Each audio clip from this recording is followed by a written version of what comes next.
Seeing is believing. Dharma Talks by Sayadaw Nyanabhasa. Talk 4. The Nature of Feeling.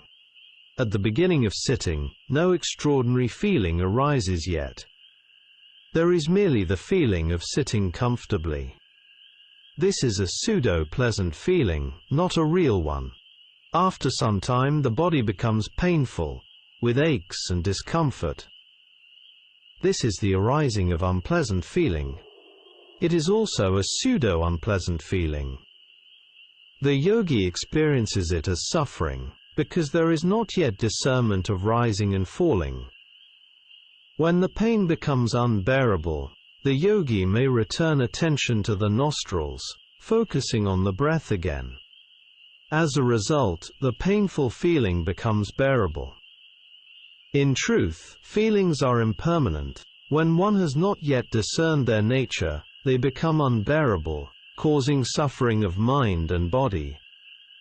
Therefore, the yogi sends the mind back to the nostril, and practices anapana again, or contemplates the rising and falling of the in-breath and out-breath. This is called pseudo-indifferent feeling.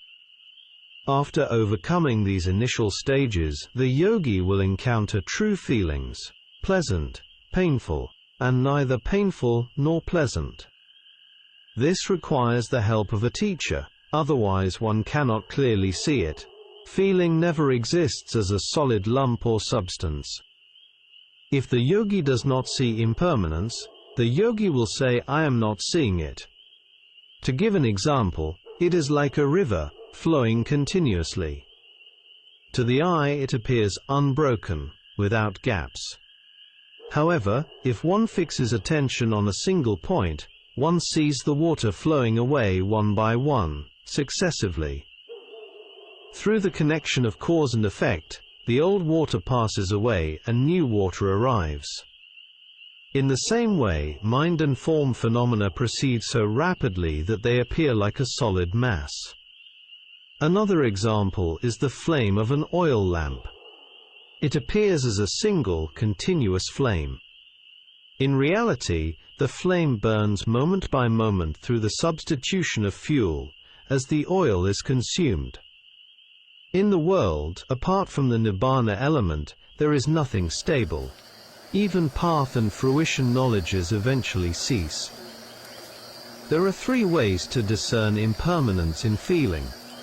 First, the same kind of feeling with different strengths. Within one type of feeling, its strength varies, from extreme pain, to moderate pain, to slight pain. If one observes carefully, one can discern these differences. This is discerning impermanence. Second, the same kind and strength at different places. For example, an itch arises on the face. After it disappears there, a new itch arises on the head. This too is discerning impermanence.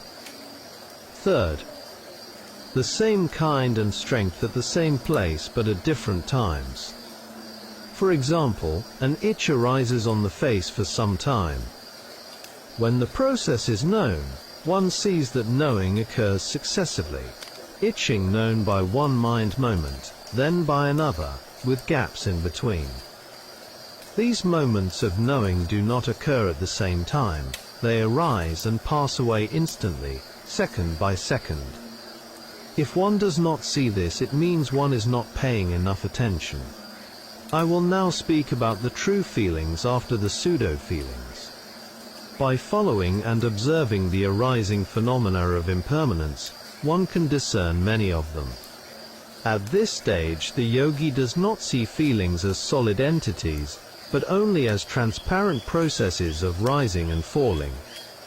When this occurs, the blood of the heart becomes clear, and light may arise.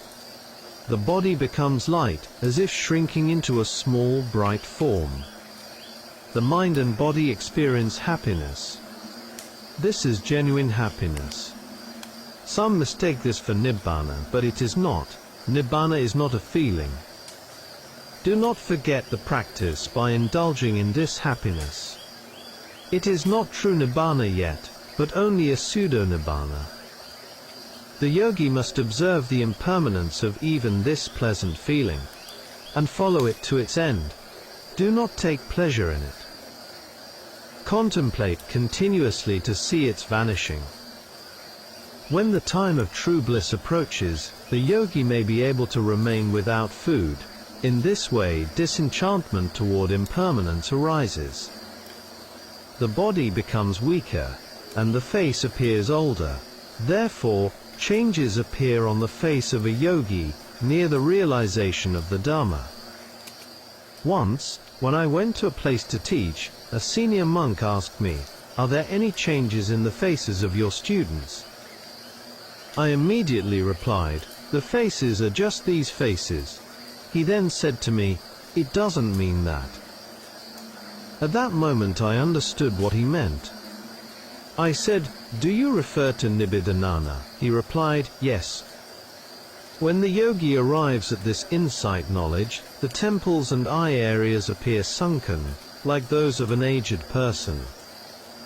Near the time of realization, the yogi appears like a dead person, with no desire for anything. There is wearisome disenchantment, free from desire and clinging. With no desire toward the khandhas, the yogi appears like a sick person. The face changes when the yogi reaches this knowledge. At this stage, the yogi encounters the true suffering of dukkha. In the yogi's mind, it feels good that this suffering is coming to an end. Therefore, the yogi continues contemplation with equanimity toward dukkha. The yogi cannot turn away from the Dhamma process. The process of impermanence reveals its nature clearly to the yogi, without any need to deliberately search for it. During sleep it is also seen. During eating it is the same. The yogi may be unable to sleep or eat. Ordinary people sleep without seeing it. With the root of non-delusion, Pavanga Chittas cannot intervene. No defilements arise in between. A sleepy or torpid mind cannot enter this state, and there is no desire to eat. The yogi's mind abides in rapture. There is no wish to speak, and worldly matters become wearisome and even repulsive. Contemplating impermanence and separation matures into contemplation with equanimity, specifically equanimity toward formations. Here impermanence reveals itself forcefully. Mogok Sayadaw also taught that if one does not want to observe it, it will naturally come to cessation. Knowledge itself makes the conclusion. It is not correct to deliberately intend one's own cessation. I have asked yogis who have had these experiences. It appears that knowledge itself asks, "Do you still want to see it?" The yogi replies through Nana, "Enough is enough. There is no desire to see it." After that, impermanence comes to cessation as a brief blip. The ending of desire may occur either through resting or through a change of object. Only upon arriving at equanimity toward formations is there true equanimity. After cessation there are no feelings anymore. When feelings are contemplated to their end, with the cessation of feeling and craving ceases. With the cessation of craving, nibbana arises.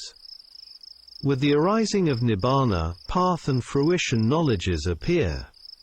Nibbana is not a kind of happiness that belongs to feeling.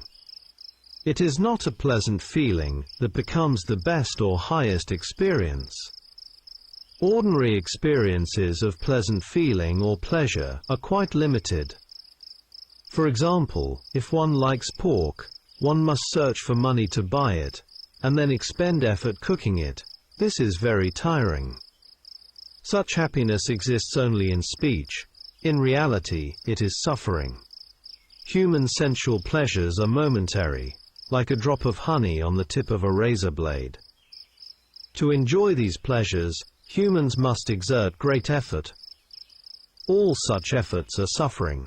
Suffering is extensive and without limit.